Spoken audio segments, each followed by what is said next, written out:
how's it going? It's the Fuzz custom card contest number 8.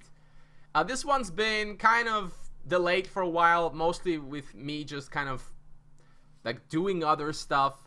And also, these custom card contests, while fun, are not something I want to do too often, because if you just keep seeing like tons of cards every week, it gets a little bit stale.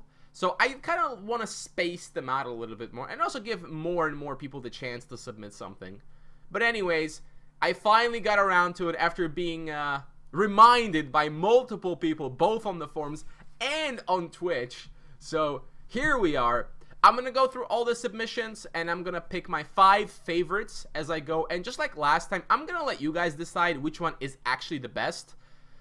Partly because, well, it's just so much easier for me, but also because a lot of the times it's just very hard to actually pick a winner. A lot of the times it's just kind of arbitrary, and I feel like if there's like maybe multiple people voting on it, you can get a more fair result. So I'm gonna name the 5 favorites, and then from those 5, you know, everyone in the forums, pick your favorite, vote for one, or if you want to vote for 2, you can kind of give them like half a point each, and then after like 2 or 3 days, we'll tally up the points. Whoever has the most will be announced the winner, and we'll choose the next team, right? I think it's the fairest. It just coincidentally happens to be easier for me. It is what it is. Anyways, let's get going here. Starting off with the Puma Monument by JByxx. So Unleash is, what it basically means is it doesn't work until you have at least 6 mana. You can play this card as a 3 attack, 4 health, 3 speed beast with swift and deadly. So it's a skill shrine. Well, it's a regular shrine that you can use as just a shrine, right? You know, aspect or mana and card, with the added effect of later on you can play it as this kind of awesome creature. I mean, clearly this card is just strictly better than like a wisdom shrine, because you still draw a card. So if you're playing mono blue, you will just run 4 copies of this, because at worst it's a wisdom shrine and it's not a big deal. And if you have mono wisdom, you got the added benefit of some of these Puma monuments being actual creatures as well. So maybe you'll use the first Puma monument as just mana, and you'll use the second, third, and fourth as actual cards. It's pretty cool. It's strictly for mono blue. However, I kind of feel that because there is no downside to running it, you could, in theory, put this in any deck that runs double blue, because, again, there's no downside, right? So I'm still going to call this a favorite, because I love the idea of shrines becoming creatures, and this is exactly one. Also, that art, just, it convinced me. It's a really great idea. Maybe, I'm not sure if it needs to have a downside or not, but at least he made the requirement double blue. If the requirement was just like single blue or single blue and generic, that would be bad, because then everybody could just run this instead of 4 shrines. And if they need a shrine, use it as a shrine. And if not, it's a creature, and it's a really good one too. You have to have 6 mana, but still. But I love the idea of skill shrines that become like creatures, but probably shouldn't draw a card. Moving right along, we've got the Demonic Herald by Marcus. Whenever a friendly creature enters the field, gets a target emblem and buffs all your target emblem guys with 1 attack and speed. And then anybody with a target emblem that's friendly or enemy that engaged in combat turns into this guy, a Demonic Legionnaire. It's called 2/2, gets +1 attack for every other one. And then when Ascension, by the way, is when it dies, you can instead remove it from the game and trigger the effect. So yeah, enemy hero decays 3 cards. So the main use of this card really is just for the buff. I imagine you would want to play it in the same deck as you play Restless Tombs, and then when you have both, your zombies are like 3/2s with 2 speed. Pretty good. That'd be pretty good. Yeah, it's a cool card, I guess. Nice little passive effect. Yes, it technically has synergy with the other emblem stuff, because you could transform enemy creatures into the Demonic Legionnaires, but that seems a little bit clunky. Goblinization It's basically mass polymorph, and it transforms everybody into goblin warriors and shocks everyone. If you have 3 aspects, your guys don't get shocked. So this is the kind of card I've been wanting to be in the game for quite some time. A removal spell that just transforms something into something else. Like, it could be a golem, or it could be a goblin warrior, whatever it is. So this is a cool example. That said, transforming everything seems slightly OP, maybe slightly, especially because you shock them, and you can just follow it up with like an AoE spell, and yeah, it's really, like, not quite as good as Cataclysm, obviously, but pretty close. That said, I probably wouldn't be opposed to seeing a card like this, because again, I've been wanting to see like a polymorph effect. And Goblinization, mass polymorph, cool stuff. Maybe should cost 3 aspect, I'm not really sure. And then the other card is Pinky. This is just straight up support for the artifact creature stuff. When it comes into play, or at the start of turn, you just kind of upgrade an artifact the same way the renovation facility does it with the drones. Yeah, that's kind of cool. It would certainly help the archetype a little bit, but it's a bit slow. Oh, they cut off the cost, but it's 3 mana. I think the artifact creatures need a little bit more than what they have. This is certainly a good start, though. Moving right along. Counter Haunt. When your opponent plays a spell, destroy Counter Haunt, and then transform the spell into Haunt. So, I'm not entirely sure what this means. Whether you transform the enemy spell into Haunt, but then what does the Haunt go on to? I don't quite get this. Miracle Bloom, so it's a creature that gets buffed depending on what you have on the board. It's a plant, and it benefits from elves, fairies, and spirits, the whole grand reunion team. And then if it basically does anything, or if anything happens to it when you have these aspects, it turns into this thing, the Child of Spring. Yeah, that's pretty cool. The creature is really solid. It's just that this thing is kind of bad, and by the time you get the 4 aspects, you have to play it, and then you have to be able to like attack with it or something. So probably not really a good card to run. I like the evolution effect where you upgrade a card into a better card, and there's actually quite a few of those. I mean, the theme was transform, so it's not a surprise. And yeah, this one is kind of cool. I think the requirement's a little too steep, because the creature is not like that good. It's certainly good, but it's not like 4 aspect level good, because you basically need to have 4 aspects to get it on the board.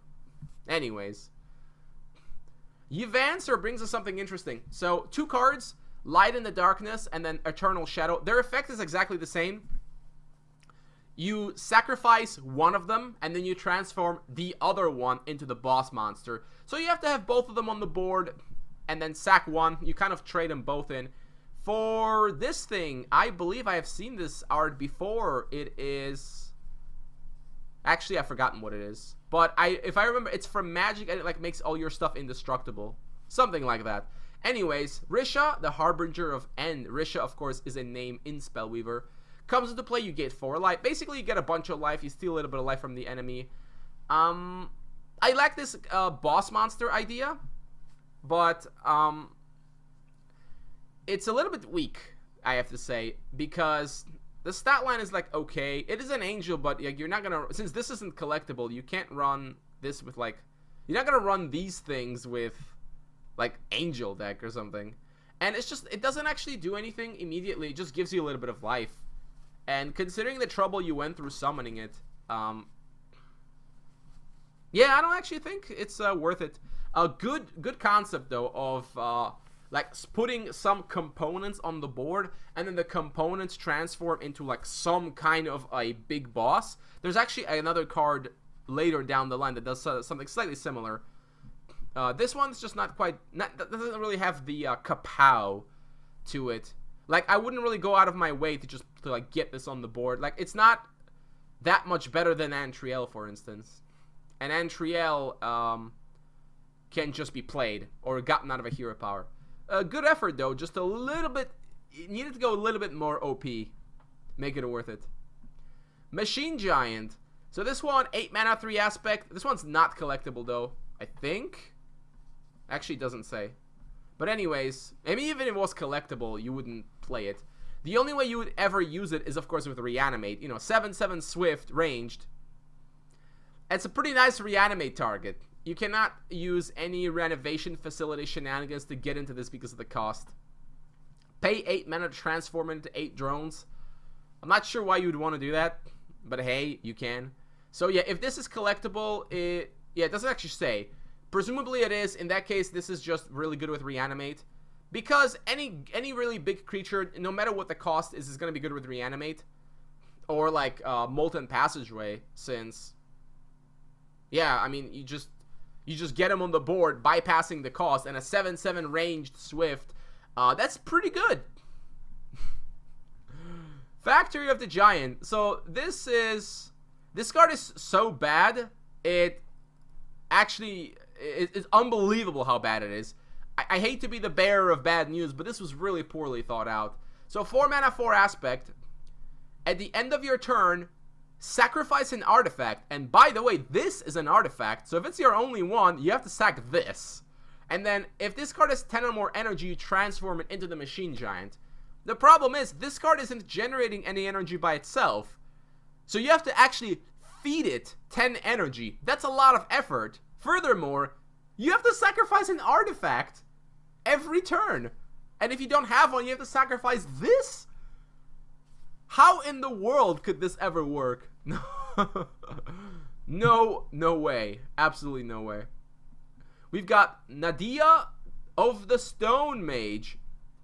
This one, for 2 mana, transform a creature into Sid Stone, into a Sid Stone, and then when a Nadia is about to be destroyed, you may destroy a Sid Stone, doesn't say yours or the enemy's, to transform her into, I assume, maybe it's a guy, I actually don't know, into a Sid Stone. So what is a Sid Stone? A Sid Stone is this little guy. It's a totem, strangely. Not that it matters really that much. As long as it controls Nadia, it gets a big boost, becomes a 2/3 with 2 speed, and when this dies, it transforms back into the thing that it was originally. So it's like a temporary polymorph in a way, and it works on your creatures and the enemy. So you can Sid Stone your own stuff, and they get a nice boost because of Nadia. And then Nadia is also protected because you can just sack a different Sid Stone, which will bring back the original creature to bring back Nadia, and then she can like continue doing the shenanigans. So this is actually going to be a favorite because there's like a lot of things you can do with this card, and the fact that you can Sid Stone like anything is really nice, but it's not like removal, because if the Sid Stone dies, then they just get back the creature that you transformed. Now, a slight clarification probably would have to be made in that when Nadia is about to die, you have to destroy your own Sid Stone and not the enemy. I think? Maybe? I don't actually know. Like, it's weird because transforming stuff into Sid Stones is both good and bad because, yeah, they become kind of useless, but they're also, like, protected, right? Since, like, if they die, they just come back into play, right? Like, the creature just comes right back. So if you Sid Stone an enemy creature and Nadia dies, you can destroy that creature, that Sid Stone, and she comes back, but then the creature also comes back. So there's like a lot of stuff going on here. It's a really, really interesting card. That's why I marked it as a favorite, because there's a lot of things you could do with it, a lot of interesting interaction. You could try to abuse some enter the field effects, like Sid Stone a Bezarok or something. It's pretty cool. Pretty cool card. We got Illiel, the Indecisive. I think I'm pronouncing the name right. I don't even know. So the effect of this one is very interesting. Basically, at the end of your turn, transform an order or a corruption creature into a creature of the other aspect with the same mana and level. So you could, at the end of your turn, transform a Elite Vanguard into a Flesh Sculptor, or vice versa. And creatures transform this way, you get +1/+1. So, I actually really like this card because it opens up like a lot of possibilities. You just play this card and you can suddenly create so many different scenarios because you suddenly have such a large pool of options of transforming like certain creatures into other ones and giving them buffs. The stat line is also really good. It's an angel, but again, probably wouldn't run it as in an angel that you just run it standalone. Certainly a great reason to play Corruption Order. Being able to switch between creatures is potentially really powerful. Like, you could transform like the, what do you call it? Oh no, that's the wrong cost. But like, you transform something into like a Dr. Styx, and then like a Dr. Styx into something else, and then back into Dr. Styx, and keep using the effect. Very interesting stuff. I would really want to try out this card because it seems like there's just a wealth of possibility. Potentially overpowered because just of the sheer flexibility it gives you. And like, for instance, being able to transform a Cavalry Field Captain into like a Mesmerizing Spirit, it's kind of nasty. Although I assume that would not trigger enter the battlefield effect, so I guess that's okay. But probably being able to manufacture Flesh Sculptor is what I'm mostly worried about. Like, just transforming like your Vanguards and other things into Flesh Sculptors. Possibly dangerous, but I would love to find out, and maybe we'd end up having to nerf it. But for a time, Order Corruption deck builders would just have a great time. Alright, that was page 2. River of Light. So, this is another one of those evolve cards, so to speak. Starts getting energy. Once it gets to 3 energy, it's a spell. It becomes this thing. What a gorgeous art it is. I gotta give props for that. So, it's basically just a +1/+1 to all your guys. It can't be targeted, so basically it's indestructible, which I think is important, because if you're putting that much effort to just get this on the board, it better be indestructible. Otherwise, what? They just play Unicorn and you're like really sad? Because you have to wait a couple turns before you can use it. And if you wait a couple turns, you get nicely rewarded. It's pretty interesting. I would certainly like to try it out. The Order nature, yeah, sure. Maybe soldiers with some elves. Cool idea. And the idea of having these untargetable spells is one way to ensure that you get your value and you cannot be denied the value. Because I don't know of any way to destroy a spell without targeting it. So, yeah. Cool card. Also, that tree just makes me feel so soothing. Very nice art. Orb of Rh'xax. I don't actually know. Orb of whatever. Let's call it the orb, right? So, again, another evolution effect. Oh, this one is a little bit different, though. Starts with no energy, gains 1 energy, can't gain energy through other means. This is probably just to make sure you can't abuse it. And if it leaves the field before it activates, or if its energy is reduced, I mean, the only way you can do that really is with the Herald of Despair. You just summon a level 2 or lower demon. And by that I mean usually Dr. Styx. But if it gets to 6 energy, you get to summon this thing, Rh'xax the Unfathomable. It's a flying and lifebound guy that basically destroys the entire field when he comes into play. Pretty good stuff. And it prevents your opponent from playing any non-creature stuff or abilities the next turn. So obviously really powerful. The idea, though, is that the orb needs like 6 turns to charge up. So it's not like you're getting some ridiculous broken value with this guy. It needs 6 turns. And because it's a transform effect, if it leaves the field, it transforms back into the orb. So there's no way to abuse it. I'm going to mark this one as a favorite out of all the evolution effects because I like the aspect of, I like the ticking time bomb aspect that this represents. Obviously, it's an insanely powerful card, but your opponent can see it coming from a mile away, and you can't actually stop it. So if you are ahead on the board, you're gonna nuke your own board when this hits the field. It's pretty cool. It's kind of like Unstable Reactor in that sense, but you can't actually control it anyway. Once you activate it, it's going. It's going. And yeah, you get a badass creature. Maybe that secondary effect of preventing them from playing like the non-creature cards. I mean, the idea is to stop them from just instantly removing it, because if they can instantly remove it, it's like, what's the big deal? But I mean, it is wiping the board, and, you know, it's a 6/6, but there's certainly plenty of value, so it might not even be necessary to restrict them from playing the non-creature stuff. But really cool card. I like this as a boss monster. Just drop down the orb, and then the time starts, the countdown begins before the all-powerful, I don't even know what this is supposed to be. This thing just nukes the whole board, and it destroys everything, including spells and artifacts. Pretty cool stuff. Laurentiel, the Hyperion Master. By the way, in case you're wondering, that is Laurentiel's face right there, as is this one.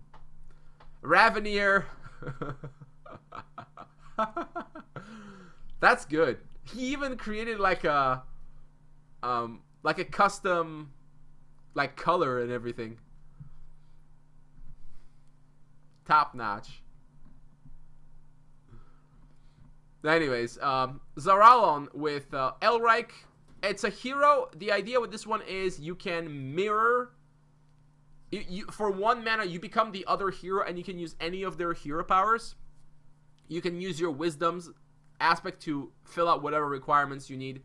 That's kind of cool. It's a little bit limited, because in Spellweaver, you tend to build your deck around your hero power to fulfill a certain plan. You're not really like building a deck designed to use your opponent's hero powers, because you have no idea what you'll get. It's pretty neat because you can kind of adapt, but in some cases it'll be totally worthless. Like against aggro, they tend to run hero powers that are just aggressive, and it probably won't help you. Like a basic Zash of stopping a block, that's not a useful hero power. But it's still a cool hero, and I'm sure that some people will just play it because this is what brings out the Johnny of all the players, right? Not any specific winning game plan, but just being able to play each game differently depending on what the situation is, right? Play against control, use their broken hero powers. Cool stuff. We've got Mental Destruction. So this is another polymorph effect, basically.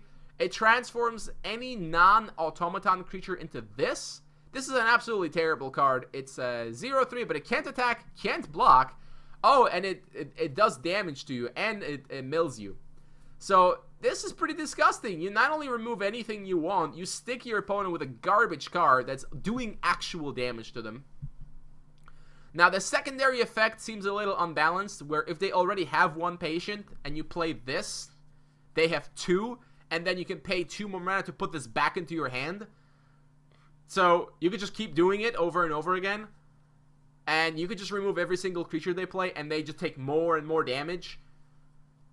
Yeah, you could probably just cut that effect out completely. That first effect of just transforming something into an Asylum Patient, that's good enough. That will be probably played because it's instant removal. It's actually better than instant removal because it gets around any death effects, and it sticks your opponent with a bad creature. Cool stuff. Life Force Conversion. So this one, you can spend the energy to make your opponent lose life and you gain life. Or you can spend the energy to transform a friendly creature into another Life Force Conversion. It's an amusing idea, but it's probably really degenerate since you can just endlessly create Life Force Conversions, and then those conversions create additional Life Force Conversions, and then you just keep stealing their life. You could conceivably design the deck where you just win with exactly that. Where you have so many to summon garbage creatures on the board, or even just like play them from hand. You know, transform them to more conversions, and yeah, and just steal more stuff, steal more life. Every single conversion can steal 3 life, or 2 if it's also transforming another creature into it. Cool idea, but probably really unbalanced. Biomechanical Parasite.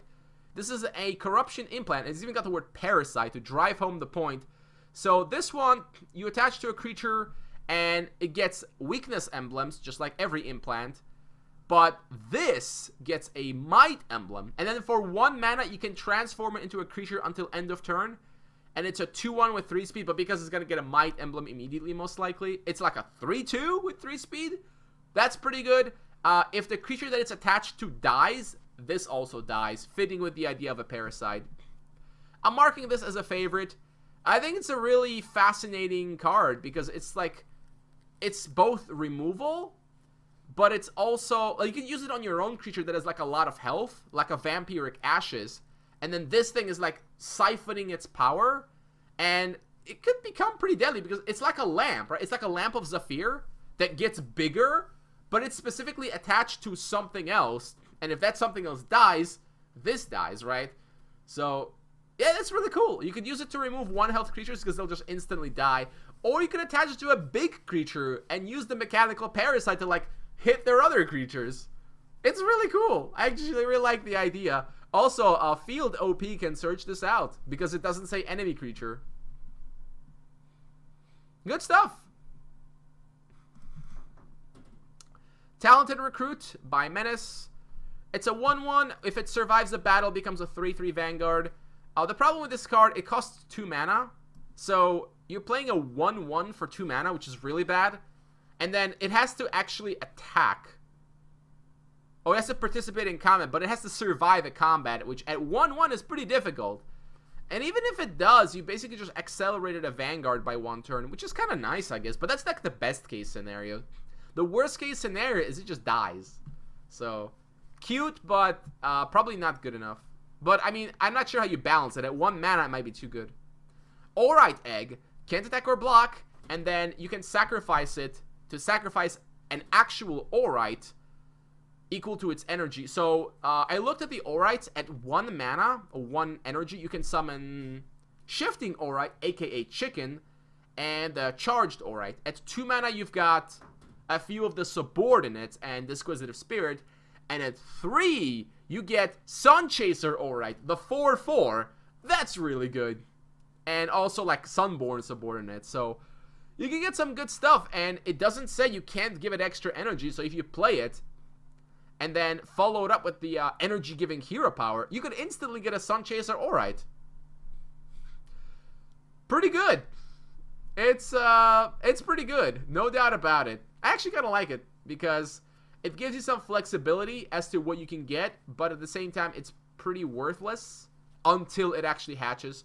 Does slightly limit the design of Alrights, because Sunchaser Alright is a little bit too good to get out of this, I think. But it'd be cool to try it out. We got Stage of Arthritis. So, it's an instant spell for 1 mana. And then it's -1/1 until end of turn. But if you have double corruption, it's -2/2. If you have the 4 aspects, it's -4/4. So basically, if you're running a mono corruption deck, it's an instant speed Noxious Fumes. That's pretty OP. I mean, Noxious Fumes is already a good card. Having 4 more copies at instant speed, oh man. Not only that, if you're playing like a control deck, your Noxious Fumes can now kill like Karthus as well. Oh, it gives -4 speed. Oh man. So if it somehow doesn't die from -4/4, you can then attack it with whatever you want. And yeah, it's a nice card. It's just probably a little bit unbalanced, and it's given to the aspect that already has Noxious Fumes. Yeah, instant speed Noxious Fumes is not a good thing. Nah, it's not a good thing, but a cool idea. And then we've got the Dark Wanderer. It's a hero with the cooldown of 1, and then you decay 3 cards. So you can do this every turn. It's pretty nasty. And when your opponent goes to half their deck, so like for the most part 30 or less, you transform into this. Amen's Avatar. Holy crap, look at this bad boy. So the hero power with this one is 1 mana, 2 cooldown, return a card from your graveyard to your hand. That's pretty good. And then your opponent decays more cards equal to its mana cost. And then you passively take damage in the form of decaying cards. So, seems pretty ridiculous for mill decks. And that worries me because if mill got too much support, you could just play out a game where you just mill your opponent and without ever interacting with them. That's the main issue I have with milling, is that there's not really any way to just answer it. You just get milled. Like, you can't stop it, and you can't heal it. There's very few ways to actually, like, unmill yourself besides, like, Vulture, and that's it. So, yeah. And obviously the hero power is really powerful. It's basically draw a card, but you choose the card from your graveyard. And if you're playing a mill deck, you probably milled yourself too. So, yeah. And when you do it, you mill them extra. So if you pick up a Bezarok, you mill them for 5. Holy crap. That's pretty good. And then, yeah, and you taking damage in the form of decaying cards means if you have Vulture, you can, like, heal yourself. Because you can just keep unmilling yourself. I'm not sure how this would interact with, like, Azorius, because, like, Azorius would, like, hit you and mill you, and then burn you, and then would mill you some more. Probably would have to be, like, worked out somehow. Like, with the creatures that already do this, and especially Azorius.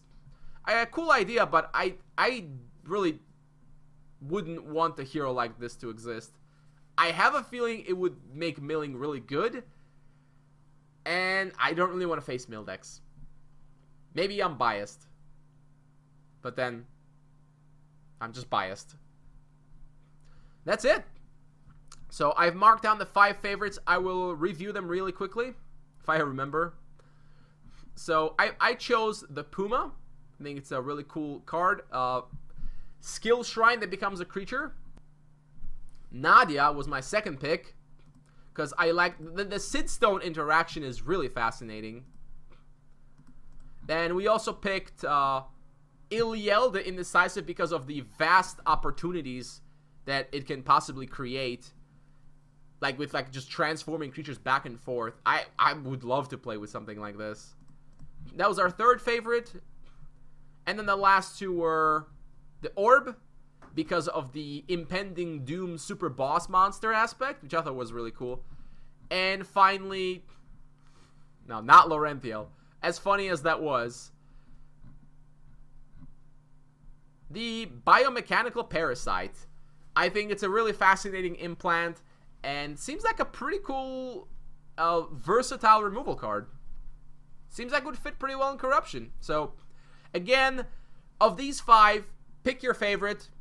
Vote for it. You can give 1 vote for a full point, or if you want to pick 2, you can give half a vote to each, and then at the end of, let's say, 2 or 3 days, we'll add up the votes, and whoever has the most is declared the winner, and they choose the next contest. That's it. I hope you enjoyed, and I'll see you guys next time.